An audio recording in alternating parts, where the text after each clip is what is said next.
Spider-Man and the Return of Doctor Octopus, from a story by Stan Lee. While at high school, brilliant science student Peter Parker was bitten by a spider which had accidentally been exposed to radioactive rays. Through a miracle of science, Peter found that he had gained the spider's powers and had, in effect, become the amazing Spider-Man.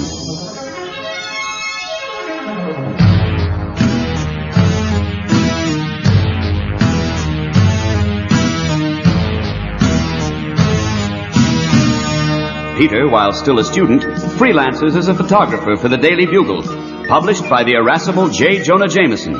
But no one knows, that Peter Parker is indeed Spider-Man, working on the side of law and order.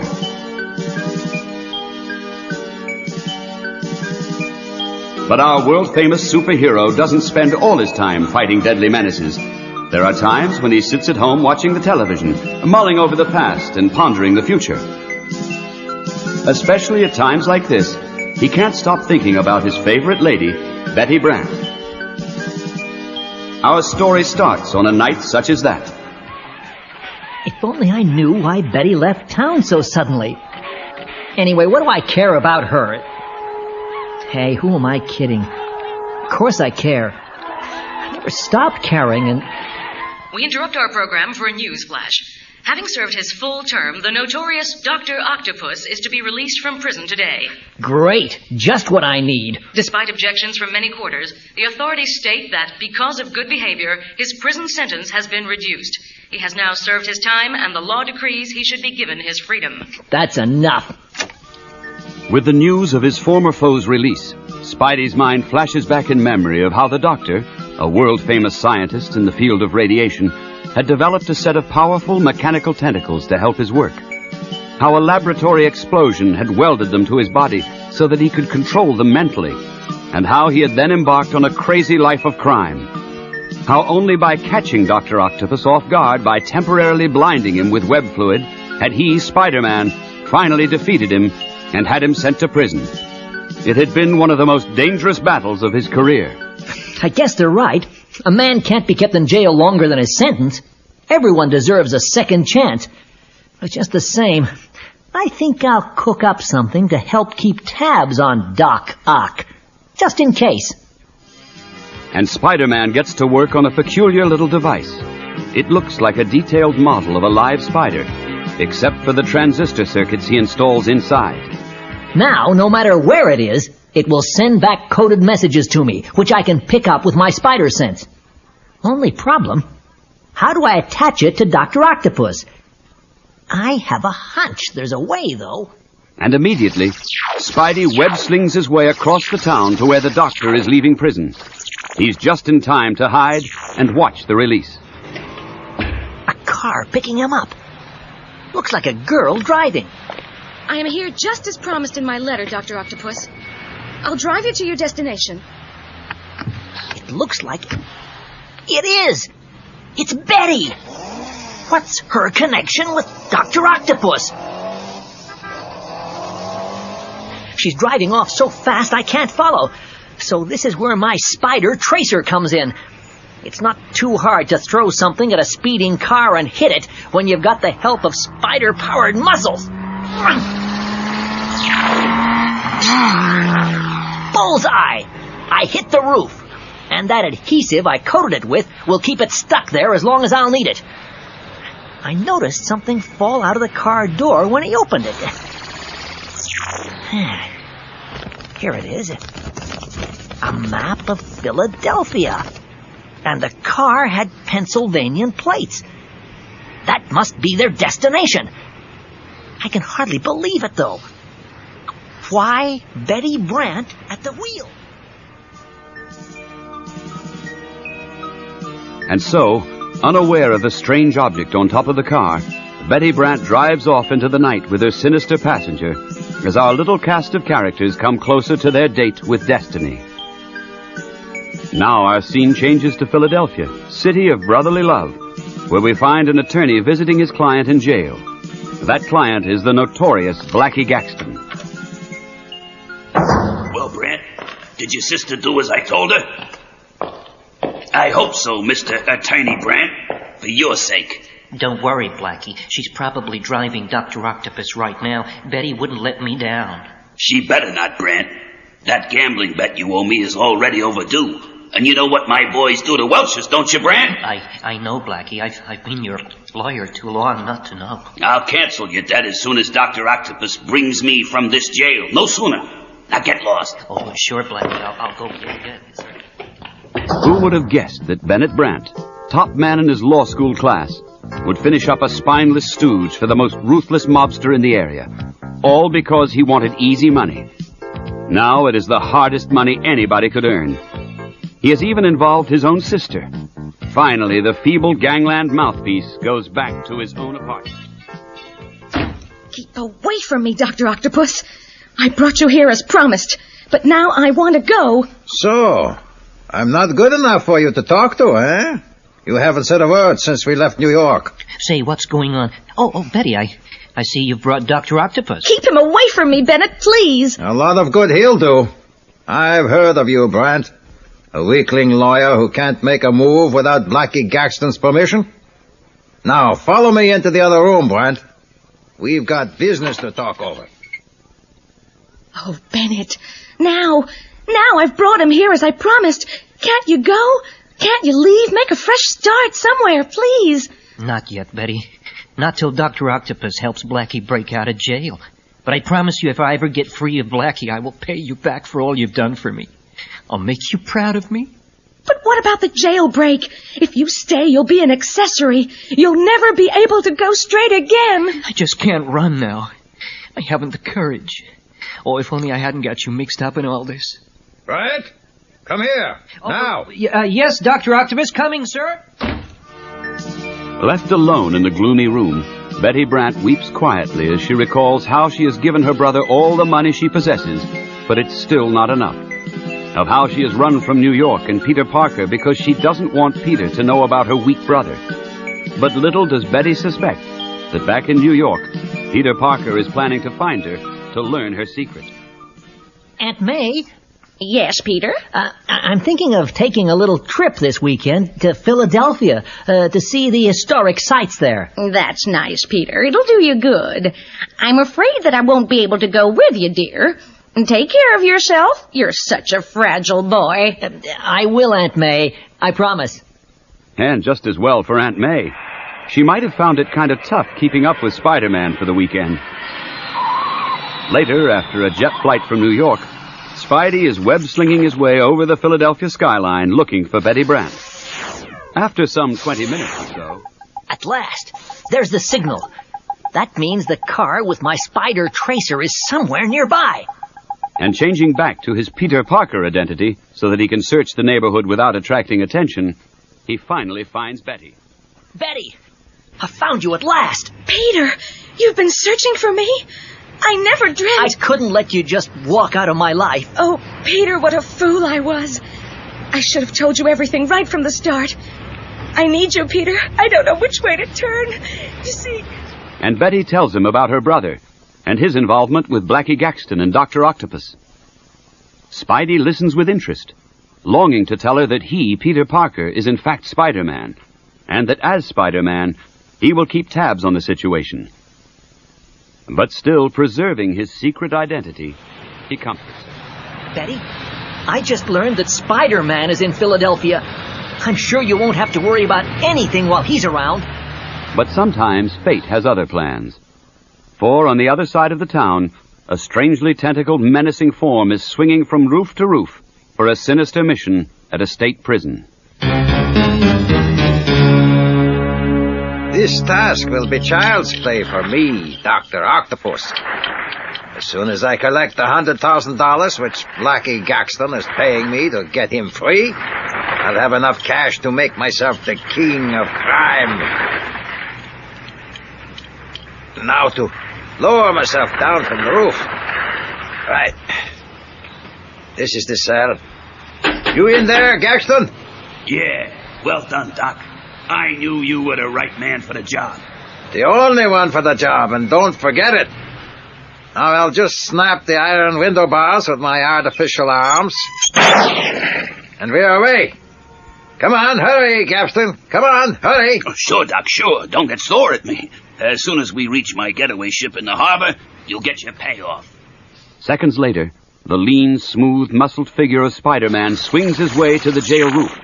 But by the time he arrives, the escape alarm has already sounded. I'm too late. Hey, that spotlight's on me. They'll think I helped Blackie Gaxton escape. I'll have to put a web over the light and get away.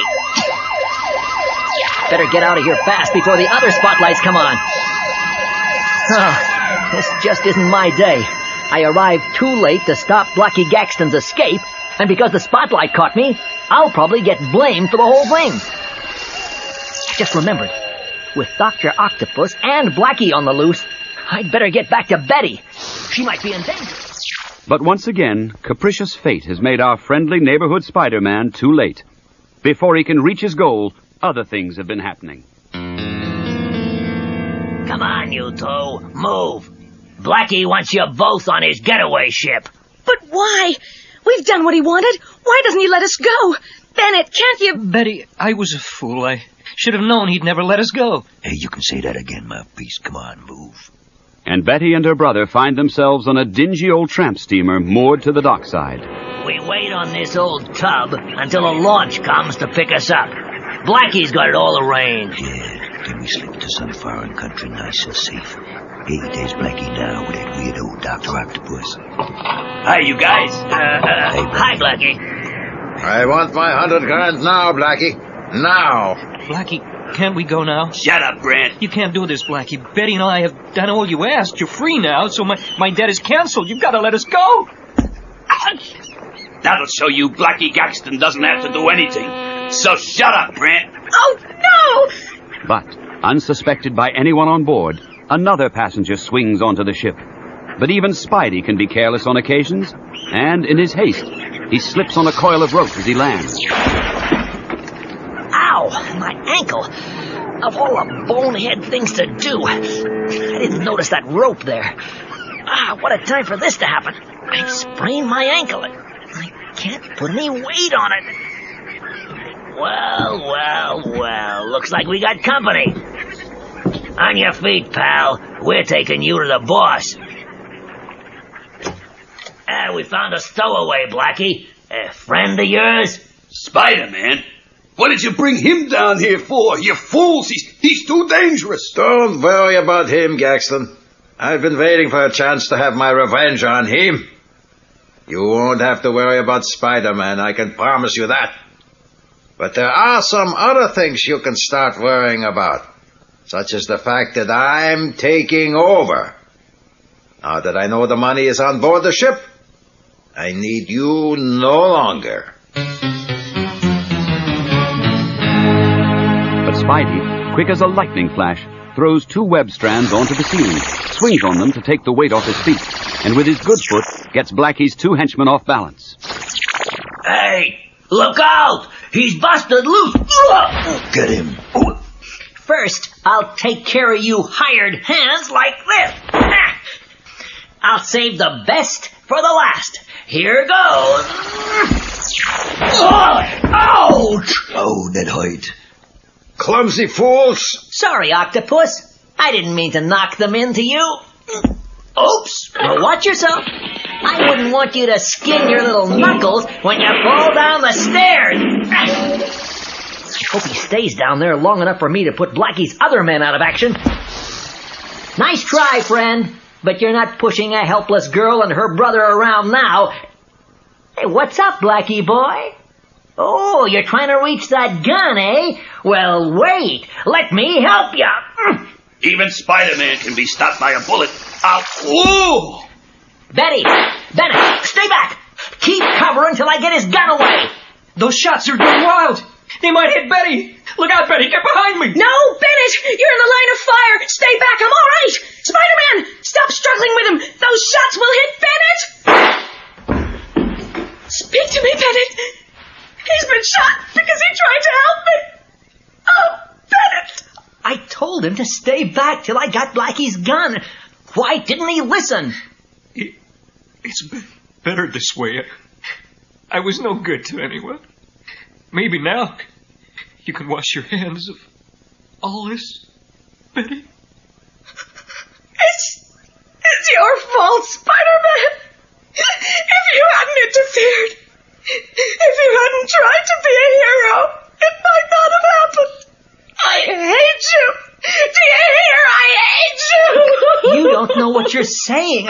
Stop it, girl. You mustn't. You can't mean it. If only Peter Parker were here. He's the only one I can turn to. But it's too late. Everything's too late. And Bennett is dead. Because of Spider-Man.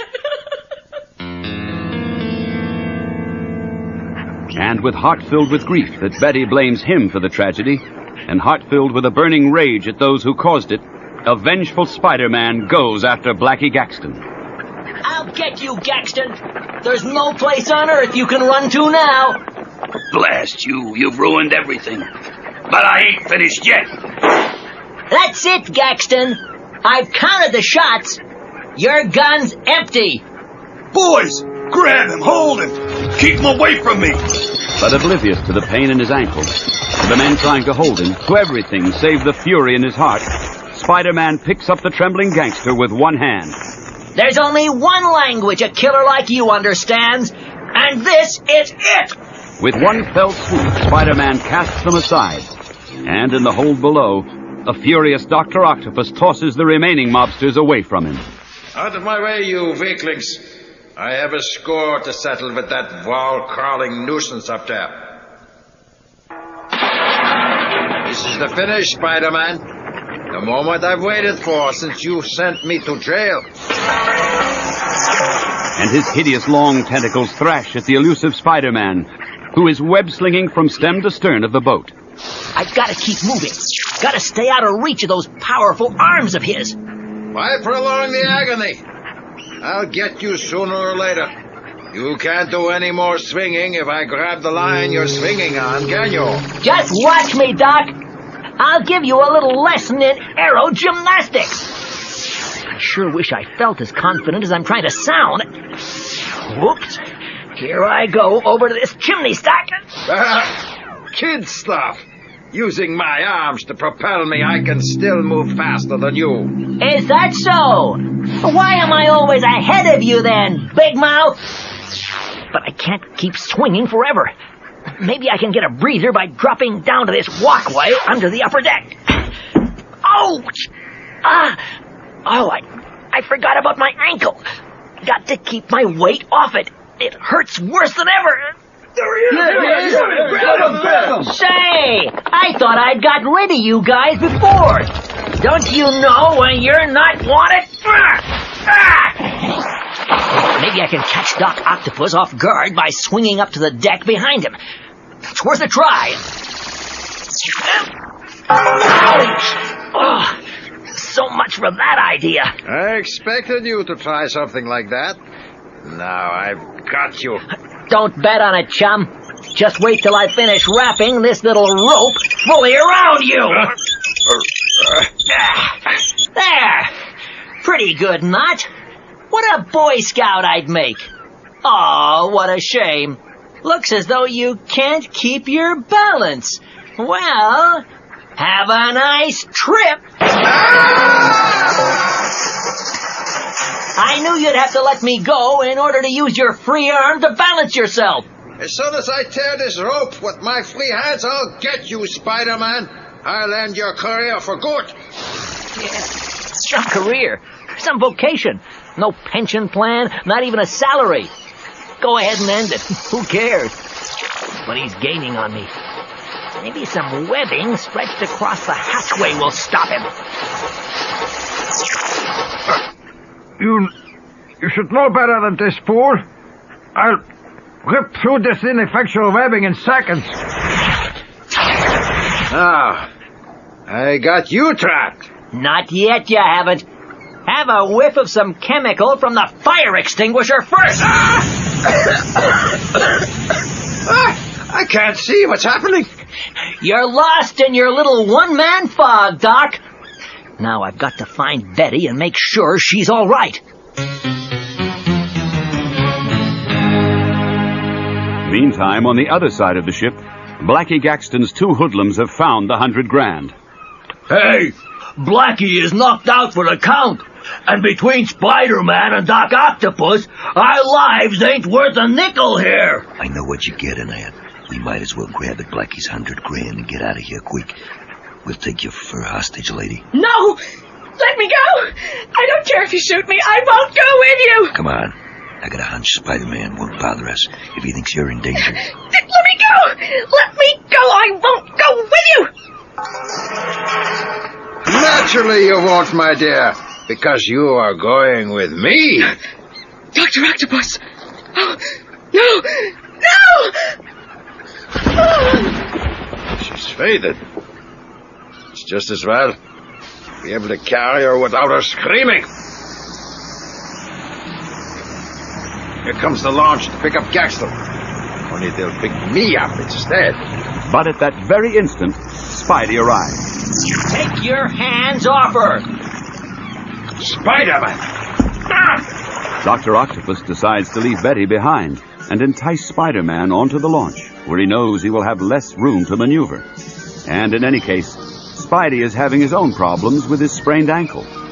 As the launch draws alongside the ship, Dr. Octopus springs onto it. You want me, Spider-Man? Come and get me if you dare. And Spider-Man swings onto the launch, where a desperate battle between the two takes place.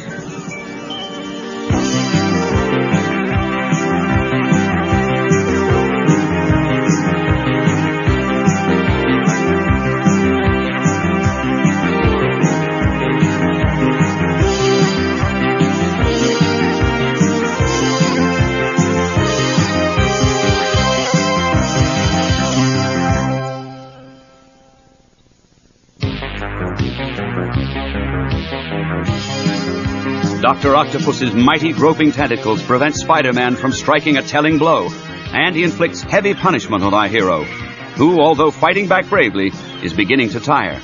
But still the battle rages on. Even the launch pilot jumps overboard to escape from the dangerous slashing arms, and Spider-Man, faced with such tremendous odds, finds his strength ebbing from him. I waited a long time for this moment, Spider-Man.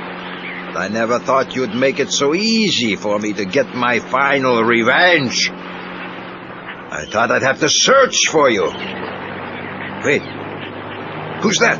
It's a police launch pulling towards us. Ahoy, this ship! This is the police! We noticed your boat was out of control. Stand by, we're coming aboard to investigate. I still have time to destroy you before they land. And then I'll make my escape. The pilotless craft, running out of control, strikes the side of the dock, hurling the two battling superfoes into the sea. That happened just in the nick of time. Now if I can just swim underwater to that dock, I won't have to explain to the police.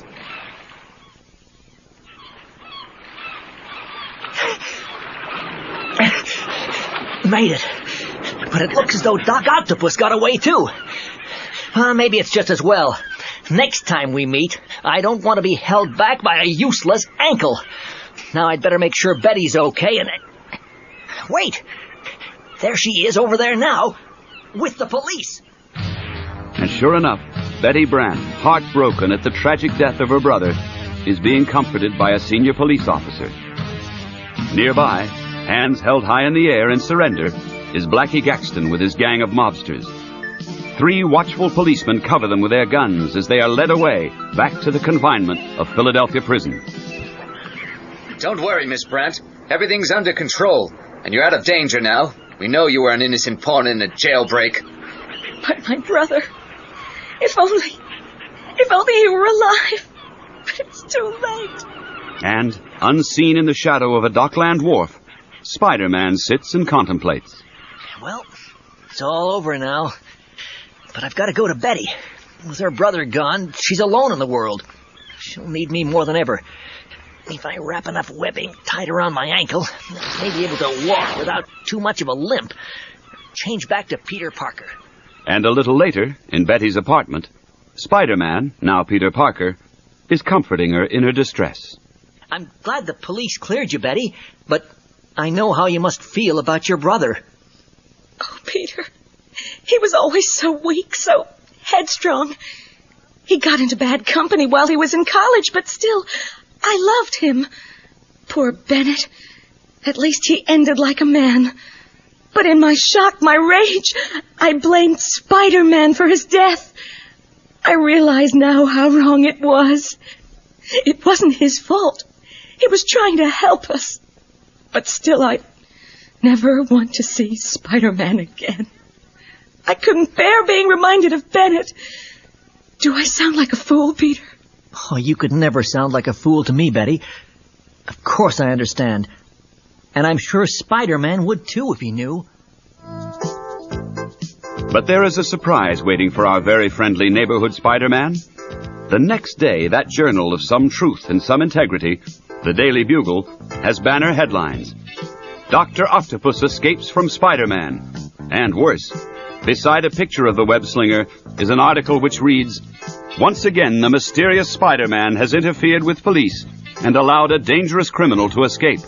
How much longer is this masked nuisance to be permitted to make a complete mockery of justice?" So, knowing that this particular news item was obviously written by order of publisher J. Jonah Jameson, who hates Spider-Man, our angry adventurer decides to pay Jameson a visit and webs his way down the Daily Bugle wall until he can see and hear what is happening in the irascible publisher's private office. Come back! Wait! You can't do this to me! I need a secretary! Come back! You don't need a secretary, Mr. Jameson. You need a psychiatrist. The help you get nowadays. They expect to be treated with kid gloves. Just because I shout at her sometimes? Come in! Come on in! Hello, Mr. Jameson. I've returned. That is, if you still want me to work for you. Oh, Betty Brand, if I want you. Don't just stand there, girl. Get to work. Right you are, Mr. Jameson. By the way, has Peter Parker been in lately with any photographs? No, I haven't seen him. He's probably too lazy to work. Just like everyone else, I get landed within this office. And Spider-Man, mind at ease now that Betty is back, reverts to his role as Peter Parker and returns to the peace and quiet of home with Aunt May. Meanwhile, at different places throughout the nation, moving from city to city like the elusive marauder he is, the awesome Dr. Octopus carries out some of the most colorful crimes ever perpetrated. Security vans are smashed in, planes are hijacked, banks robbed, jewelers ransacked, communities terrorized, galleries stripped. I've got the police on the run, and I've got to continue my spectacular career so that Spider-Man will hear about my exploits and try to attack me again. I know I'm stronger than he is. I know that I'll destroy him when next we meet. So long as he lives, I'll never be truly safe. I've got to force him to fight me again. But why hasn't he followed me? I've given him every chance, all the bait he needs. Perhaps I'll have to return to New York and find him.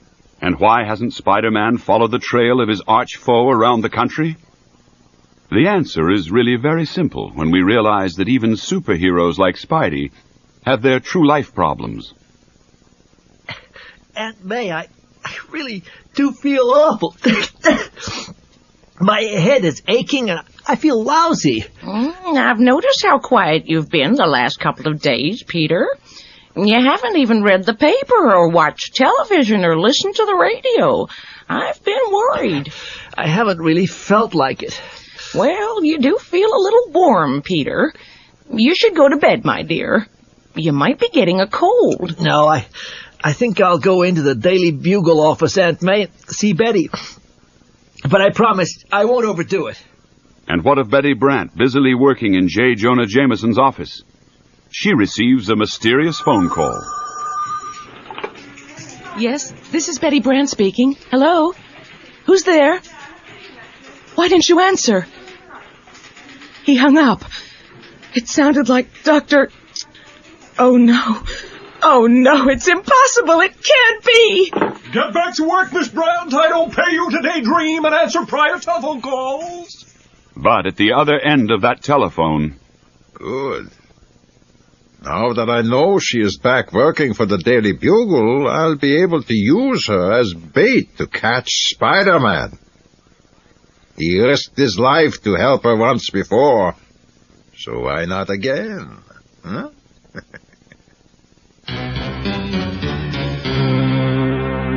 Towards the end of the day, a slightly unwell Peter Parker calls at the Daily Bugle building and enters Betty Brant's office. Hello, Betty. Hello, Peter. How are you, Jonah? Oh, you again. I told you to stay out unless you had some news photos for me. Sorry, Mr. Jameson. I just came by to call for Betty. Be with you in a minute, Peter, as soon as I finish this letter. But that letter is destined not to be finished. There is a crash. And suddenly the mocking, menacing form of Dr. Octopus appears at the window. In a split second, he has wrapped one menacing arm around Betty, holding her in a vice-like grip. She won't be finishing her letters, Sonny. I have other plans for her. Then it was your voice on the phone. Dr. Octopus! Here in New York! Yes, here in New York. Don't be alarmed, young lady. You won't be harmed. No, you can't. Help! Then, before Peter Parker or J. Jonah Jameson can make a move, Dr. Octopus's great arms have wrapped around them, too, and Peter, unable to fight back for fear of giving his Spider-Man identity away, awaits events. Unless either of you are foolish enough to try to do something heroic, this will keep you from interfering with me. Let me go! Don't just dangle there, Parker! Tell him who I am! Now listen. No one will be hurt if you do as I say. Jameson, put a note in your paper telling Spider-Man to contact you. When he does, tell him I have the girl prisoner at Coney Island. If he wants her, he must come for her, alone. And you may send one photographer also to take pictures of the defeat I shall inflict on Spider-Man. That is all. And as quickly as he arrived, Dr. Octopus leaves, but carrying Betty Brant as his prisoner. Don't forget, no police, or else. I've got to print an extra edition right away telling Spider-Man to contact me. That web-slinging menace better see it. As the Daily Bugle special edition hits the street, J. Jonah Jameson summons Peter Parker to his office. Parker, I'll send you as the photographer. So get to Coney Island now. Wait for Spider-Man to show up. Take plenty of film. If you botch this assignment, I'll have your hide. Don't worry, JJ. Nothing could keep me away. Then Peter, wondering how he's going to be Peter Parker and Spider-Man at the same time without giving away his dual identity, leaves Jameson's office and swiftly changes into his Spidey costume. Knowing he must pretend to know nothing about Dr. Octopus, he appears at JJ's window. Hi there, JJ. You want to see me? I always knew you couldn't resist my charm. You charm? You theatrical web-slinging idiot? So you can read, can you? Well, I saw the notice in your Daily Bugle, JJ. What is it you want to see me about? Betty Brant has been captured by Dr. Octopus. He's got her at Coney Island, and he says... Hey, you human insect, where's he gone? I know I've sent Peter Parker to take the photos, but I don't want any slip-up on this job. Maybe I better go to Coney Island myself. It's midwinter, so the rides will all be shut down for the season. I'll make sure that Dr. Octopus doesn't see me, but I'll have a chance to observe whatever happens firsthand. Meanwhile, at Coney Island, just alongside the roller coaster, Betty, wrists tied behind her back, has been pushed to the ground by her captor. Spider-Man should have seen the paper by now. That means he will be arriving at any moment for his final battle. But what if he doesn't show up? That would be too bad, my dear. For you. Now, you stay there where the photographer can easily get good pictures of my victory over that masked fool. Those pictures for the world to see. will be Spider-Man's greatest humiliation. But the photographer isn't here yet. He'd better show up or he'll live to regret it too. Entering the amusement park at that moment, Spider-Man hears the voices of Betty Brant and Dr. Octopus. He approaches cautiously, but is not feeling the usual super-fit Spidey that we have come to know and love. I can hardly stand on my feet. Aunt May was right. I must have a virus or something. But I've got to save Betty. I've got to. There you are, web slinger. Come and take your punishment like the insect you are. I'm ready for you, Octopus. What sort of stunt is this? I know you can hit harder than that. And you seem disorientated, too. Here's one for starters. What are you trying to do? Frustrate me? Fight back, do you hear? Don't make it easy for me. Don't spoil my enjoyment. This is ridiculous. You're like a human punch bag. What's happened to you? You're almost unconscious. There's something wrong. I'm going to take your mask off. I said I'm going to take your mask off. There can only be one answer to your weakness. Right. Off it comes. I should have known. It's not Spider-Man, it's that weakling brat, Peter Parker. While the one-sided fight between the mighty Octopus and the sick Spider-Man has been going on, Betty has managed to run away and reach JJ, who is trying to photograph the fight. They are as amazed as Dr. Octopus when they see Peter Parker's face. Peter! He did it for me! Oh, he might have been killed! The fool! I ordered him to take pictures of Octopus, not to try to be a hero. Take your puny little photographer hero. He's of no interest to me. It's the real Spider-Man I'm after. Before anyone can recover their balance, the super-agile Dr. Octopus disappears into the night. And Peter, cast out by Jameson and fussed over by Betty Brant, is taken back to Aunt May's house to rest until he is well again. In her good hands, he recovers within 24 hours, fit and full of the old Spidey strength and zingaroo. Meanwhile, an angry Dr. Octopus rips the newspapers to shreds in a fit of savage fury. They're making a laughingstock of me. Say that I was fooled by a young photographer.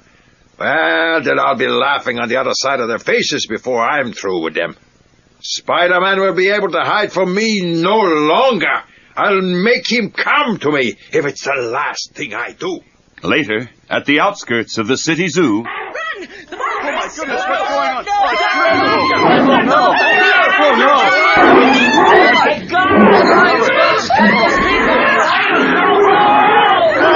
Oh, look, it's Spider-Man! I never fought a lion before, but there's always a first time. Police here! We've got a head, Spider-Man! He's all yours, then, fellas! Oh, hi, Bruno. That webbing around your jaws and claws will keep you harmless for a while now. Wow! The place is alive with them. The gorilla up there on the left. Hey, Fuzzy! I'm supposed to be chasing you. You got it the wrong way around. This flagpole's not going to hold us both. Hey, he's falling. My web can hold him long enough to put back in the police net. You got him, guys? Yes, Spider-Man. But that Dr. Octopus has gone berserk now. He's smashing up cars and buildings. Says he wants you, Spider-Man. He's got me. Where is he? Over by the Daily Bugle building. I'll be there. And at the Daily Bugle offices, the windows are all open. Everyone is watching the chaos being caused by the mad Dr. Octopus. Well, so Spider-Man finally came out of hiding at last. Unless it's that idiotic Peter Parker again. Don't say that, Mr. Jameson. It mustn't be. It mustn't. But Jameson and Betty Brant are both right. It is the real Spider-Man, and it's also Peter Parker. Although this time nobody suspects the truth. Spider-Man, you've come at last. You've been asking for me, Octopus, so here I am. This time, you web-shooting freak, I'll show you no mercy. What do you mean, this time? A Florence Nightingale you have never been. The crowd below witnessed the bizarre duel taking place high up on the building's roofs. The strong arms of Octopus thrash at Spidey. Spidey uses his web to no avail, but he uses his brains.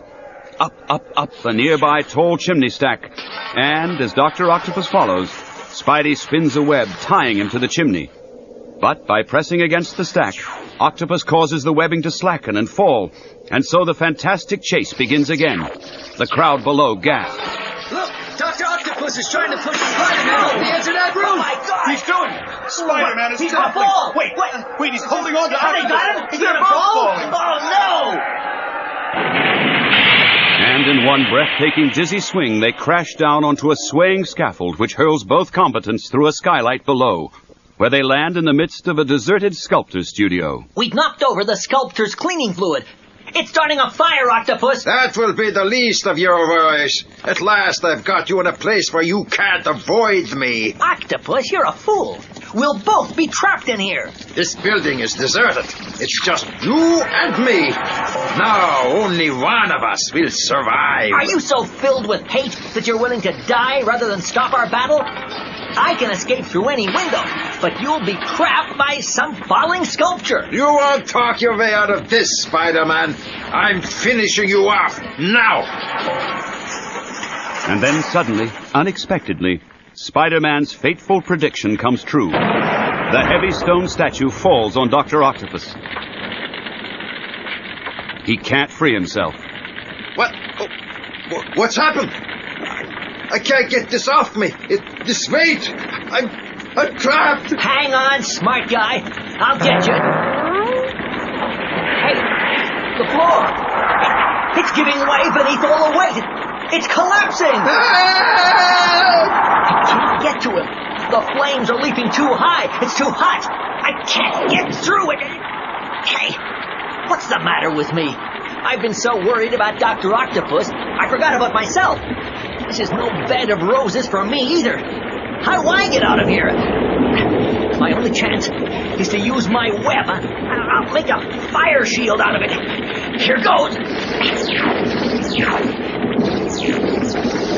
It looks okay. If I can just get to that window over there, I can swing out to safety. Using his amazing spider web like a virtuoso, playing out just the right amount of fluid at just the right split second, Spider-Man manages to create a flame-proof umbrella for his head, plus subsections of webbing to use as stepping stones for his racing feet. And Spider-Man makes it.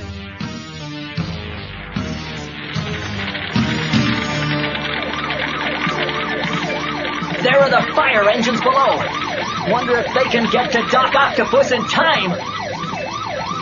Reaching the street, Spidey ducks into a nearby doorway, emerging seconds later as our own Daily Bugle photographer, Peter Parker.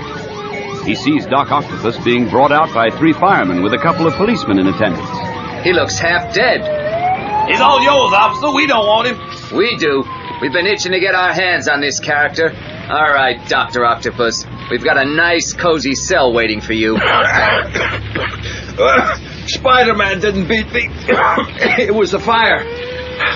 If not for the fire, everything would have been different. Sure. Every time you've met Spider-Man, he's stopped you cold. But next time, it'll be different. We know, Octopus. We know. Now move it on. And as Peter Parker watches with a quiet smile, Betty Brant comes running over from the Daily Bugle building. Oh, Peter, thank heavens it's all over. Wasn't it terrible? And wasn't Spider-Man absolutely wonderful? Well, Oh, Peter, to think that I said I never wanted to see him again or even speak to him. I was so wrong. Peter? Yes, Betty? You don't think he'll ever know I said that, do you? No, Betty. I don't expect so. And I'm sure he'd understand anyway.